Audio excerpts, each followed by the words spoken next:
राष्ट्रीय पिछड़ा वर्ग मोर्चा, जो कि ओबीसी के लोगों का राष्ट्रीय स्तर का संगठन है, राष्ट्रीय पिछड़ा वर्ग मोर्चा के माध्यम से आज हम लोग महाराष्ट्र राज्य स्तरीय परिवर्तन यात्रा शुरू कर रहे हैं।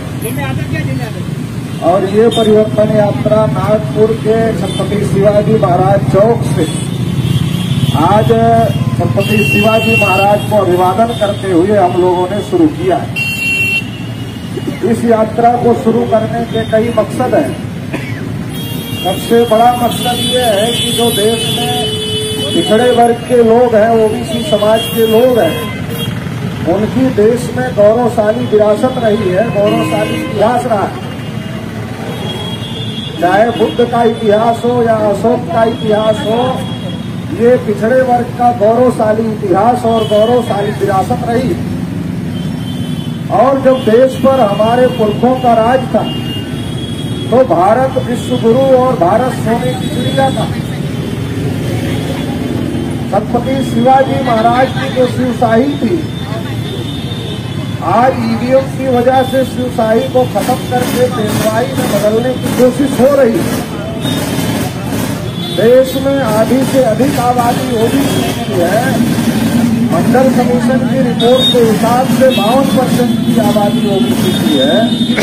मगर देश में जानवरों की गिनती हो रही है, मगर ओबीसी की गिनती नहीं हो रही। जबकि नरेंद्र मोदी जी खुद अपने को ओबीसी कहते हैं। एक ओबीसी कहने वाला व्यक्ति देश का प्रधानमंत्री है, इसके बावजूद भी ओबीसी की गिनती नहीं हो रही।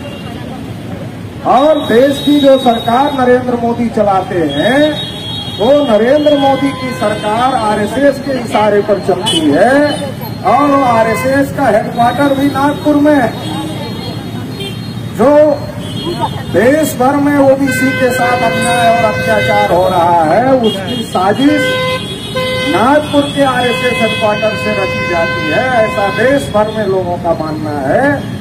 तो नागपुर से ही हम लोग ये यात्रा शुरू करने का काम कर रहे हैं। बाबा साहब डॉक्टर अम्बेडकर ने जो इस देश के तमाम मूल निवासियों का गौरवशाली इतिहास और गौरवशाली विरासत थी, उस विरासत को पुनर्जीवित करने के लिए नागपुर में धाम परिवर्तन करने का काम किया था। वो ऐतिहासिक विरासत भी हम लोगों की विरासत है। इस हिसाब से भी जो नागपुर है, ये नागपुर ऐतिहासिक सेंटर है। तो आज नागपुर की ऐतिहासिक परिवर्तनकारी धरती से राष्ट्रीय पिछड़ा वर्ग मोर्चा की ये यात्रा पूरे महाराष्ट्र में चलेगी। पूरे महाराष्ट्र के 204 विधानसभाओं में ये यात्रा जाएगी और पूरे महाराष्ट्र में ओबीसी के लोगों को उनके गौरवशाली इतिहास के बारे में, गौरवशाली विरासत के बारे में और जो उनका हक अधिकार उनको मिलना चाहिए था, जो अभी तक नहीं मिला, उनके हक अधिकार के बारे में जागृत करने के लिए, उनको संगठित करने के लिए और जागृत और संगठित करके सड़कों पर उतरकर उनके हक अधिकार की लड़ाई के लिए उनको तैयार करने के लिए ये परिवर्तन यात्रा पूरे महाराष्ट्र में चलेगी।